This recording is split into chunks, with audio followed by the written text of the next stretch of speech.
So there is a participant, Muni, if you can admit it. Uh, so welcome. This is on optimal control. I have admitted. Okay, great. So as we are in Corona time, so there is a no regular class. The whole idea was that we wanted to do this workshop in this summer, but our whole travel plan canceled and we couldn't do. So we thought, especially Ramna was behind this idea, let's do the lecture series. And thanks to him also. So because of that, when I started doing my optimal control on 15 years back, now again I looked into and prepared the lectures. So paucity of time, I use some slide as regular slide and others I have done by hands. So it would give the feeling of the regular lectures.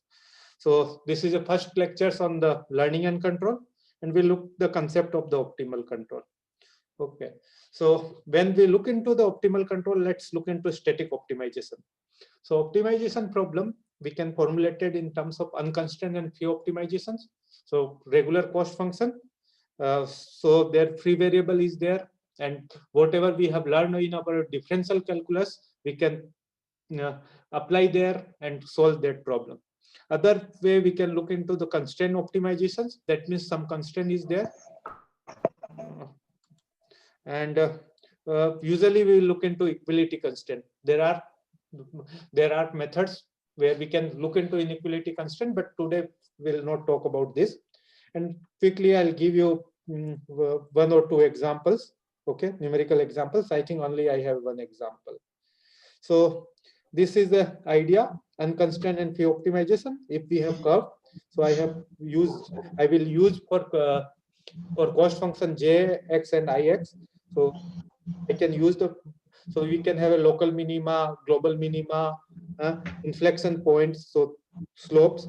So what we have learned from our differential calculus, if we set the first derivative 0, that means there is a slope is 0, we'll get this point, and then we can look into, this is a necessary condition, we can look into the sufficient condition and find that whether it is a optima or like it is a minima or maxima.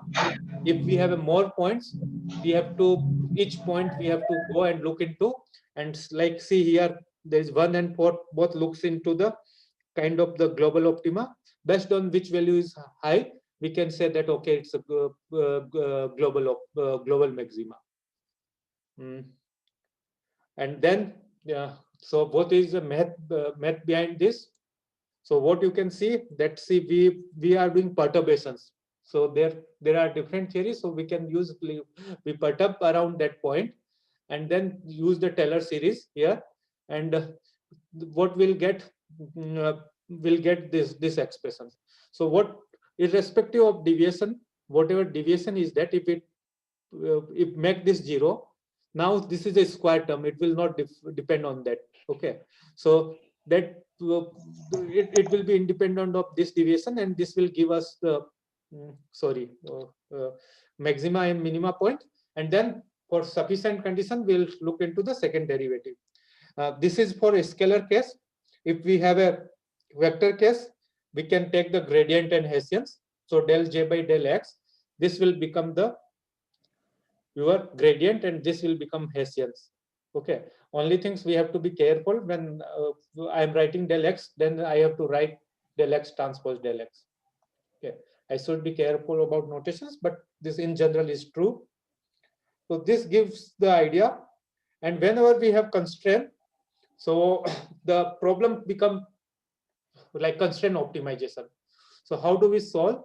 So we have already learned in our somewhat different way. So the idea is that we convert the constraint optimization problem into free optimization problem using this Lagrangian multiplier. So this is a lambda. So here I am considering the vector case. So therefore I use the lambda transpose. So now it's become a free optimization problem, but with the caveat. What is the caveat? Now lambda itself is the free variable. So again, we use the necessary condition. One of necessary condition is that that this is called augmented cost function. Now augmented cost function is a free variable in terms of x and lambda. So we'll set the both first derivative equal to 0. So when we'll set with respect to lambda, we'll get the same equations. And from the first equations, we'll get the n equations and second m equations. If we solve it, we'll get the solution. Usually these are the, like, if are non-linear, so we have to use some programming. So simple example, we can use the solving using the, say, by hands or maybe by simple calculations. But if it involves, we have to use the computer. So there are methods of solving different programming. And in fact, there are like methods of solving convex programming and other things. Okay. So this is the example, simple. So this is, I have taken the convex optimization, convex optimization problem. So cost function is convex. So we know it says a global minima. So if I do free optimization, so what will I get? X1 and X2 is 0. So very pretty trivial. But if it's make little, what I say, little tricky, not, I say it's a hard, not hard problem. So I can say that it has to satisfy this constraint. Okay, this is a constraint, has to satisfy, well, minimize this. So now we convert this constraint optimization into free optimization problem. So it is only single variable. Okay, so I say single variable means, see, we have a two free variable x1 x2. The constraint equation is only single, so only lambda we use. And now we have a n plus m, so 2 plus 1 3. So I'll do derivative with respect to x1 x2 and lambda, set 0 and solve. I'll get the minima. So this sets the, what I have given the example. It's a pretty forward. You, majority of you might be aware of that. Okay, so this sets our basic idea how things optimization we do. Okay, so I have talked about sufficiency conditions, but when we have a constraint, so sufficiency condition become bit involved. We have to look the eigenvalue and see this matrix is involved. So right now we are not worried about that. Usually when we solve the optimal control problem, we are trying to find the, like, although we say extrema, but we are trying to find minimum control efforts or minimization problem we are trying to solve. Okay, so but when we go a bit deep, we have to look into sufficiency condition also. Okay, so see, this is a basic idea we have got through our maybe 11th and 12th, or maybe in the college.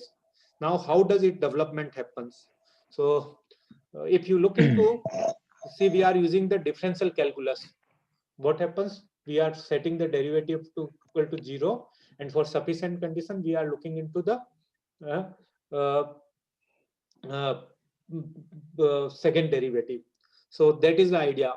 But what is there in our control problem, especially our control problem, we look into the variational calculus. So we look how it has been developed, and especially you can see this is from classical mechanics point of view, it is very important. So it is believed around 1670s, either Newton, see, there are different school of thought, so Leibniz, or maybe they have separately developed the calculus. So we have differential calculus. So d by dx or d by like any free variable we do. So that idea we have got it, and we use for our differential calculations and use in our static optimizations. And around 1686, he published his Newton's law. So now you can see that force or change in momentum. Okay, d by dt of mv equal to f, we can write and we can use it. So Bernoulli, it's not only Bernoulli brothers has posed this minimum time problem. This is, I think, pronounced as a Brochet-Cron problem. So it is a minimum time problem. And first time it is a like calculus of variation type problem, you can see, because it is a function of function. Okay. The idea is that if you are doing the free fall problem, what is a minimum time problem? So Bernoulli solved, he made some mistake. He has given to his brother. In fact, his brother, Chacha or uncle, everyone was involved in that, okay, in research. So they come up with the solutions. Euler was mainly interested that time from the geometric point of view of this problem, because see, geometry gives the very elegant solution. So in many problems, optimal problem is intractable if you look into the geometric problem. So that gives the solution. And then around, I think this is like from classical mechanics point of view. So sum of all forces equal to 0. So from calculus variation point of view, not much important. And at then Lagrange come at age of 19. He find this the variations idea, and he has written to Euler. I think Euler was around maybe between 45 and 50, and he looked into that, and then Euler has come with the Lagrange's based approach, this calculus of variations, and this is a very powerful things. And see, if you are in the mechanics or aerospace and mechanical things, you look into that. See, if you have to derive the equation of motion, if you are not following the Newtonian approach, you will use the Euler approach. And then Lagrange given the classical mechanics, and then Hamiltonian come. He generalized everything. He has given the unified everything, and you look into in our formulations, there are many things is unified, and you can see he's screwed up our life in a way, because he has given the very unified approach, and it's very difficult to solve. Although the solutions like, or maybe problem formulation is elegant, but finding a solution when we talk about the especially dynamic programming, you would see that how it has been that. Okay. So with this bit introduction, now we look into the cost function. So the simple problem could be a minimizing of distance. So we have a curve A to B. If it's a straight line or and no obstacles, because later on I will talk about path planning also. So you can have a straight line as a minimum distance problem. So we can have a dx like this, and then from the Pythagoras theorem I can write dx square equal to like this, and then can substitute and solve. So now calculus is involved. So Bernoulli told that, okay, can you find the minimum time? So distance, now I divide by velocity. So if I equate the potential energy with the kinetic energy, I get this relation, and I have to solve this problem. So you'll get the nice solutions. And Bernoulli posed to the, I think, Newton this problem. He has given to his brother also, and they solve quickly this problem. And this way the development started. And that time this catenary problem also comes. So what happens if you have 2 points and you hang the chain? So what shape it will take? So the idea was that whether it may take the parabola, but then see it has a constant length constant also. So through the catenary problem, it was shown that it will not take that. So it is a minimum energy, like minimum potential energy problem. So the reason why I'm talking about this, see, when you formulate the optimal control problem, you look into the different cost functions. So that have been already explored. And then comes the Lagrange, and he has changed the game. So see, L could be, if you are doing it could be any cost function, but for classical mechanics, he take a difference from this kinetic and potential energy, and he has come with this equation of motion. So that is a very nice. See, Newtonian mechanics we can apply, but once the systems become intractable, so Lagrange approach or Euler-Lagrange approach is a very systematic and very strong to develop the equation of motion. So coming back to that, so we'll quickly do our derivation of Euler-Lagrange equations. The reason why I want to do the derivations, when look into calculus of variation in optimal control, this will give the idea.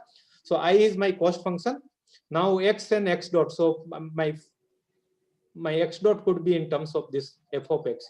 Okay, it's not necessary this is from classical mechanics. So although see, Lagrange and Euler-Lagrange equations is for the difference between kinetic and potential energy, but we are not looking into that.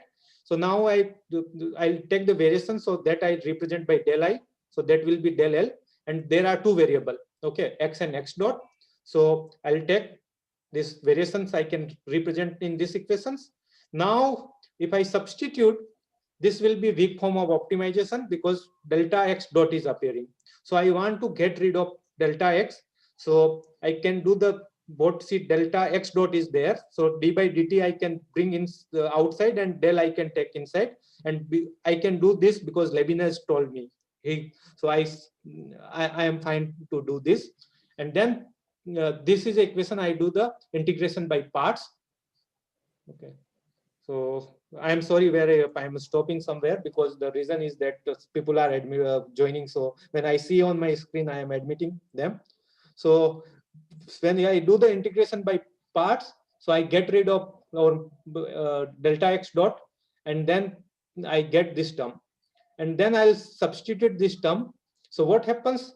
We are doing the variations. Okay. So variation can itself cannot be zero. That means the coefficient has to be zero. And when I set this, I'll get this, the equation of the, or my derivation of the Euler-Lagrange equations. So this is very powerful equations from the classical mechanics point of view, optimization point of view. Using this, okay, we can get the all the equation of motions. Even we can get our optimization problem solved using this. So with this, now I give one example. I want to find the minimum acceleration trajectory. The reason why I have taken the minimum acceleration trajectory, because if you are working on quadrotor, or maybe if you are working on the drone, you might have heard about minimum jerk trajectory, minimum acceleration trajectory, and especially who are in quadrotor and following the work of maybe Professor Gupta, you would have find minimum snap trajectory. Okay. So what you do now, your cost function is r dot square. So now this is your cost function, and the function is r. Okay. So what happens in the previous case, when we are deriving, only r and r dot was involved. If you have a higher derivative like jerk and snap, you can extend that, because now the function will be that Lagrangian will depend on double x, and you have to do the equation of parts that much time. So you will get this equation. If you substitute, you will get, see, because this is a partial differential equation, it does not depend on r. Now it's depend on the, not first, second derivative depends on r double dot. So you substitute and you will get this equation. Okay. And what does it say? This is a fourth order. If I'll solve this, I'll get the fourth order polynomial. So I can represent in terms of this, and b is nothing this basis, and c is the coefficient. If I know, I can solve this. If I know the r or r dot at initial and final point, maybe in the different combinations, I can find this coefficient and I can use. Or alternatively, see, I can r dot, I can substitute into the original equation, this one, and formulate the problem as a quadratic problem. And the quadratic programming, then I have to, using the quadratic programming, this will be H matrix, and this will be my see, this transpose, basis transpose. Okay. So I'll get this B transpose HB. So I can find the coefficient using the quadratic programming also. So it has been done for SNAP or other things where you can minimize the higher derivative terms. So you will get the quick terms, and these are the systems. Some of the systems are differentially flat also. So there is useful. Okay. So with this, now we'll pause. So this is, I have set the background on the optimization and how the calculus of variations solve. So we are looking into the optimal control problem, and especially when we solve the problem, we encounter non-linear finite time optimal problem. The reason why I'm telling the non-linear finite time, see, we have this integration limit from T0 to Ta. Our plant is a non-linear. Okay. So you can have a path constraint. So path constraint is that your state is bounded between x lower and x upper, and you have a control constraint also that is bounded between u lower and u upper. Okay. So these are the inequality constraint, and you can have a terminal cost also. So this constraint is usually called soft constraint. Okay. You are including in your integral, and these are like a hard constraint. So you are, and these are hard inequality constraint. You could have a hard equality constraint also where you strictly want the solution to be satisfied. So if I have to solve this problem and I look into the literature, I have to see the different approaches. So there are different approaches exist. So there are method called direct methods, indirect methods, and another or other way of approach is dynamic programming. So what direct method does, it is a like take the idea from the static optimization. Okay, so it is a direct minimize the cost function. So what it does, the whole problem is converted into a static optimization problem at n number of grid points, and then we try to minimize the all this function as a static optimization problem. It would be clear. It would be clear in the few slides. So now the other approach could be indirect method, which is based on the calculus of variations. And what happens in that approach? See, I have given the path constraint and the constraint on the control. So it does not explicitly account for that. You cannot set that. You choose the x as a free variable, u as a free variable. So we are not, so there what happens, you use the calculus of variation as we have seen the in Euler-Lagrange approach. We set that first variation to 0 and get the necessary condition of the optimality. We will look into the one methods. We will not look into the sorting and the MPSP in today's lecture because we have a paucity of the time. And dynamic programming is that it uses the principle of optimality. So what it says, part of the part of the optimal trajectory is optimal, and based on that we go to get the Hamilton Jacobi Bellman equations. So Hamilton again made our life difficult, coming with this partial differential equations, and which is difficult to solve, and it leads to curse of dimensionality. And we'll look into the approximate dynamic programming, and value function come, and what happens instead of minimization, we'll start looking maximization, and we'll get into the reinforcement learning. And I think Muni, and so tomorrow lecture is there on the machine learning. So that will look into the in that aspect why machine learning comes into the pictures. Okay, so that is a tell the whole story, and now we are going to look into in the different approaches. So what is nonlinear programming? See, we wanted to solve the problem. So what we'll do, based on the the time could be free and fixed. So assume that time is fixed. So at each time of we'll take some grid points, and in this grid points, what we are taking, some states we are taking. Okay, so this is our guess. Okay, based on guess, what we want to minimize the cost function. So it's not necessary it is a convex. I say kind of this is not the necessary step. We would have equality constraint, we can handle inequality constraint, and we can have a bound. Okay, so on that, so what happens, the idea is that, see, you can, when your state is there, you predict this. So you can predict using your equation of motion.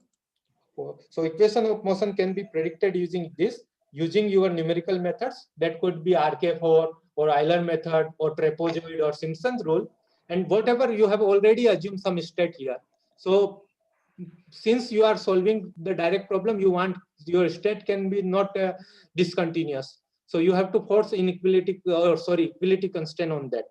So that you will set into your optimization, and you are solving all the problem in the one shot. Okay. So now I'll give the example, and when I'll give the example, it would be clear. If it's not clear, maybe you can write separately and you can look into that. And there is a good software, Kasadi, available for the nonlinear programming. So see, we have a form of x dot equal to fxu, and this is a biplane quadrotor. So it's a VTOL vehicles. So it's like it takes like a quadrotor and then transition to the fixed wing. So the weight is supported by lift. So this type of vehicles become efficient. And once it completes the mission, it can back transition to quadrotor. So it does not require runway. So the problem is set up only in the longitudinal plane. And this work was done by my student Animes. So what it happens, like see x and x dot, so position and velocity, because we are doing in longitudinal plane. And then we have a z and z dot. So this is z, and the theta and theta, only the pitch dynamics is involved. And we are looking into control thrust and moment. So these are the equations, simple equations. Don't worry about that. You assume that it's available to you. Now this is like aerodynamics, how lift and drag is, and they are related with the body things. And there is an angle of drag is involved here. So we'll assume that there is a constant of angle of attack. The reason is that if you increase the angle of attack, after some time the flow separates, and that is the stall dynamics will come. So we want to tightly control the angle of attack. So that constant we have to involve in our optimization. So the whole thing is that, see what we have done now, all the stacks at all the grid point we have taken, we have concatenated all the control efforts, and when he was solving the problem, he want to minimize the final time also, but it's not required. You can leave it that also, but you can include also. So in this way, you will have a one vector which is you are trying to minimize. Okay, using that Z, you are searching in the Z.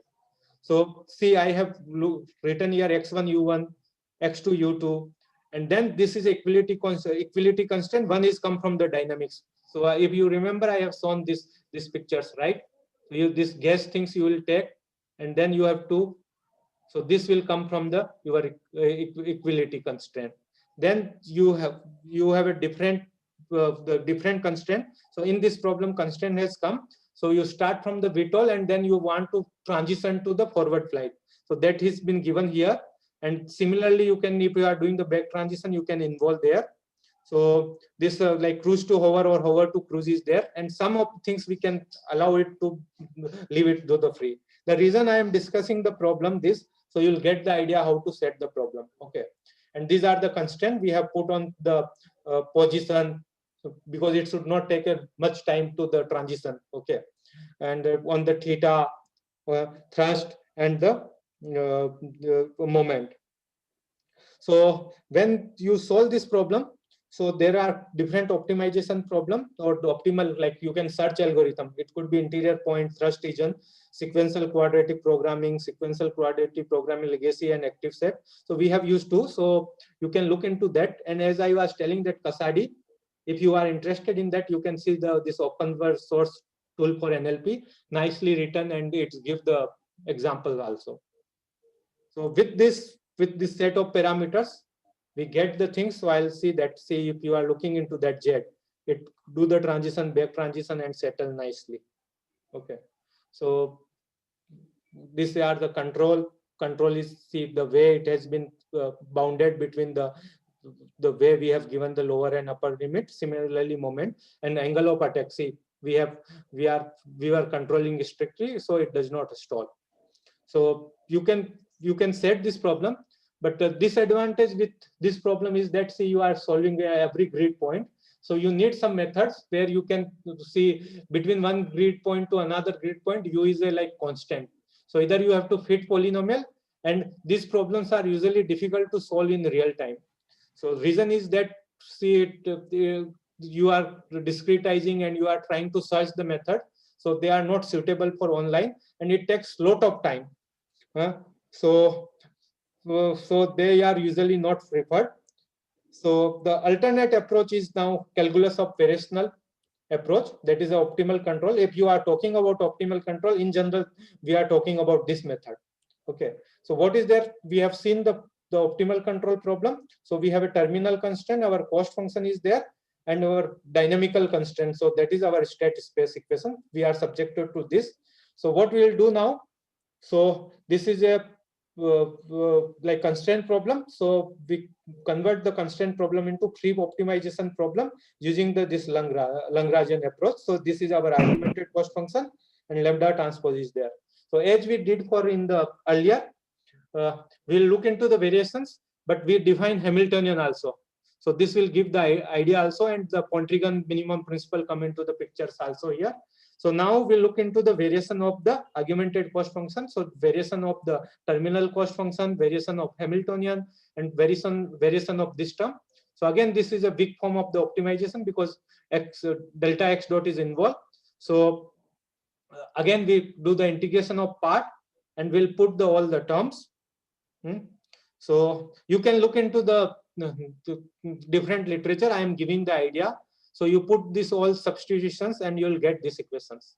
So again, we make a claim now that variations cannot be zero, because we are varying and we are looking into which one is the optimal trajectory. So that means the coefficient has to be 0. So when I make this coefficient to 0, this is give me a, so you one of the transversality condition or final conditions. So that is a boundary conditions on the lambda f. Then this is a give me the co-state equations. This will give me optimal control equations, and this will I get the original equations. So equating this, I'll get state equation, original equations, what we have started, the constant has to satisfy. I'll get now co-state. This is a like now lambda is a not a scalar. It was in the our static optimization. It is a time varying things. It is a lambda dot. I'll get optimal control equations. So what happens now? You look into that. Your state is given at the initial time, and your co-state is given at the final point. So because of that, this class of problem is called 2-point boundary value problem. So what you have to do usually for such algorithm, you have to solve first in the forward way. You get the lambda f, because lambda is a function of xf. You have to come to the backward, and you keep doing until it's converged based on some numerical method. So again, all the formulation of problem is very, very nice, but it has led to the, you can say, numerical integrations or numerical scheme. So how do we solve such problem?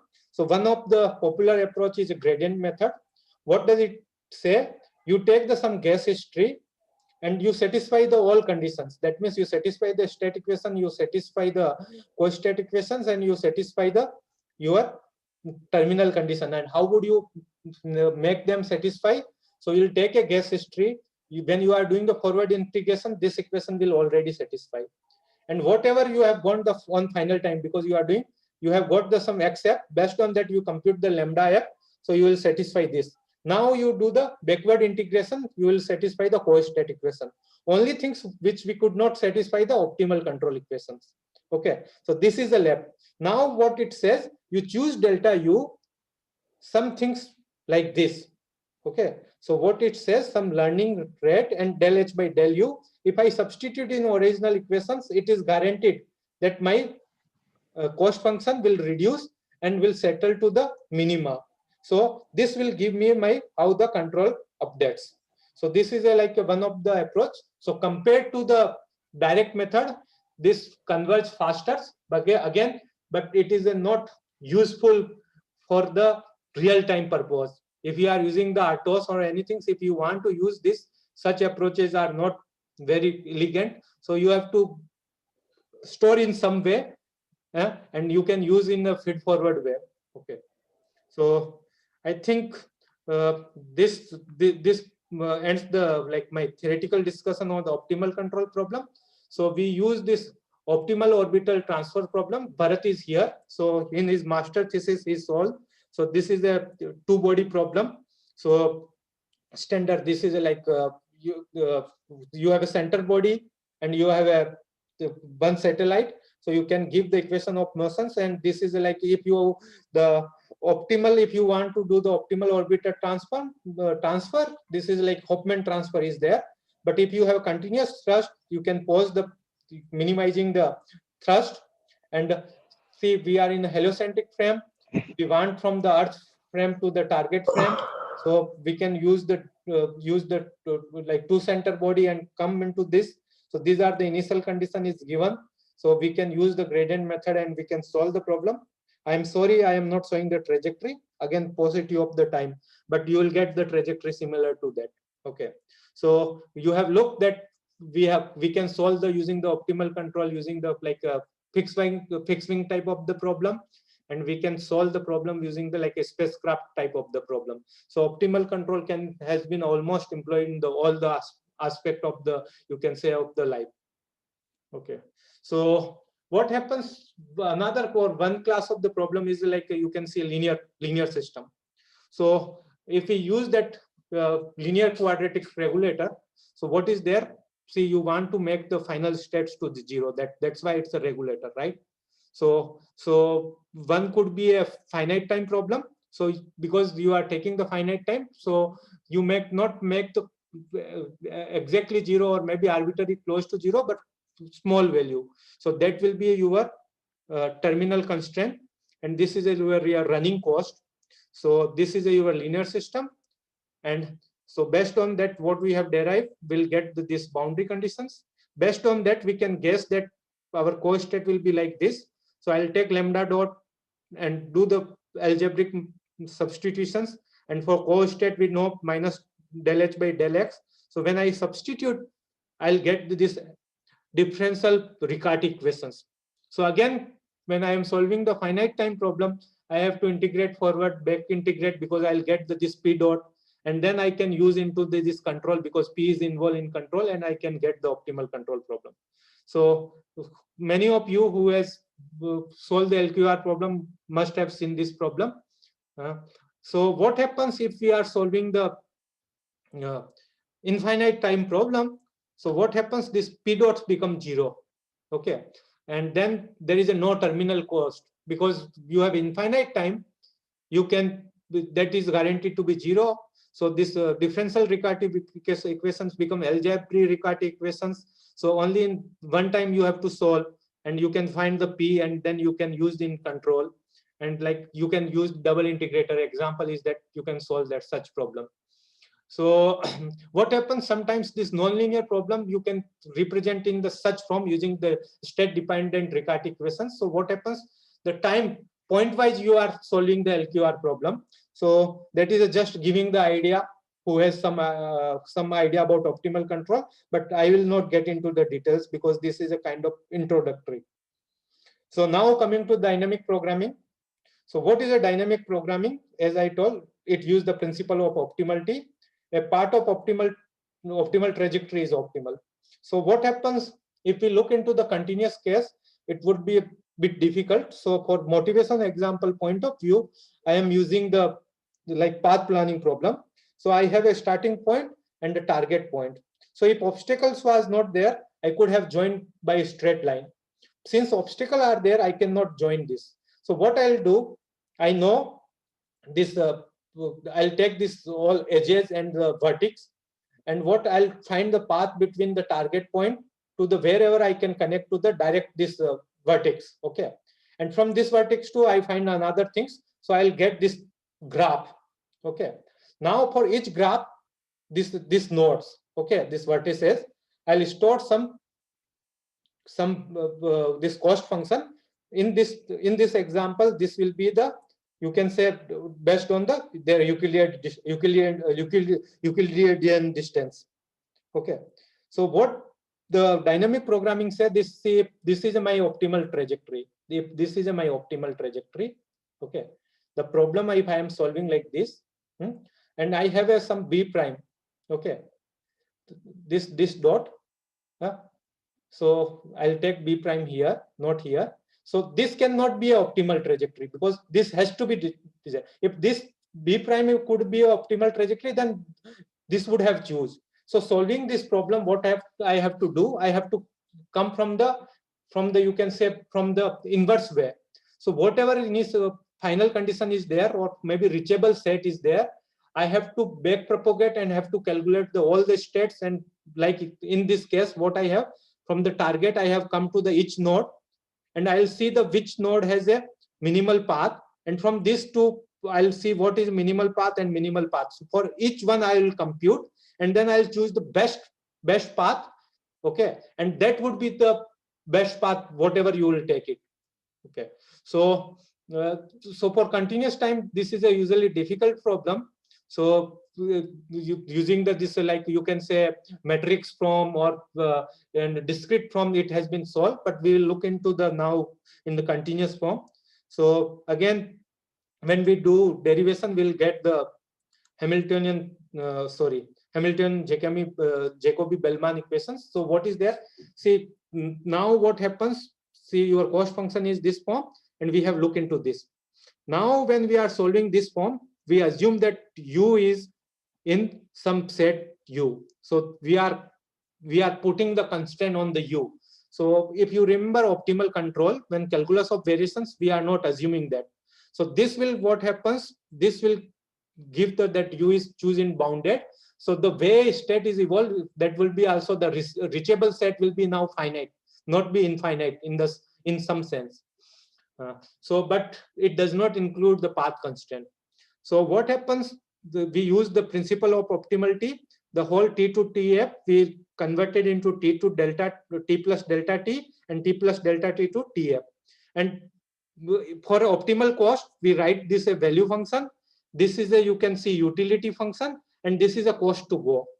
And using this now cost to go, we use the Taylor series, and Taylor series for two variables. So these partial things are involved. One is in time, one is in the x. So x for small time we have written x delta t, and this higher order terms. And this one, like our utility function, we have like trapezoid rule type we have used, and we have written like this. And now when what I'll say, I'll take the limit delta t tends to 0, I'll get these equations, and this is again defined as a Hamiltonian. I get this partial differential equations. So solving this partial differential equation involves that I have to like resolve all the problem in time for all time scales and in the states. So these are like lead to curse of dimensionality. All the formulations guarantee that it is optimal things, but it is a solving even it's difficult. And that as dimension increase, it's really become intractable. So in theoretical sense, people do study, but they usually do not solve. So they have come to the next things is approximate dynamic programming. So approximate dynamic programming, what it does, like you say have a tabular approach for the dynamic programming. If you are in computer science, you know. So what it does, it discretize the your state. So you have a finite type states and control. So not necessary that X is like only you have a finite number of states, but the way it has been done, it is a discretized. Now you can see. So now the equation is also in the, you have a difference form, and control will from the assume that there is a feedback control exists. So as we have seen in HME, you have an optimal cost, utility function, and cost to function. So since we are assuming that we have a feedback control, UK is the function of some function of xk. So only one condition of the optimality is required, del jk by UK. So we can write like this, and this we define as a co-state vector. Now we have to compute the co-state vector. So using this relation, co-state vectors come like this. Now again, the way we have seen into the problem, this how do we find? See this co-state. So co-state is, I think, it is a computationally involved. So people use the neural network, deep learning algorithms, and people do use like active and critic or adaptive critic type algorithm. So they learn for optimality condition in the one network, and then another network they use for the learning for the this co-state, and these two networks will keep running until both converge. Or there are approach like single adaptive network. But what happens like in the computer science, instead of minimization problem, they have come from maximizations. They told, okay, we'll find a policy. Now, not minimization of the control, we'll find the policy that will maximize the reward. And then this reinforcement learning type of things come into the pictures. So with this, the summary of this, that see, I have given the idea, although optimal control is taught in the full semester. In 45 minutes, we have reviewed, look into the like static optimization, how the calculus of variation was evolved, and look into direct method, indirect method, like Hamiltonian approach, and dynamic programming and approximate dynamic programming. So this is a like general idea. So the whole purpose is that you'll get the feel of the subjects. And now when I think when the next lecture of optimal control will involve, so Ramna will give the idea, and then now we'll learn the idea of the machine learning and other things, and how to use in the optimal control problem or differential game problem. So thank you very much. If you have any questions, I am happy to take.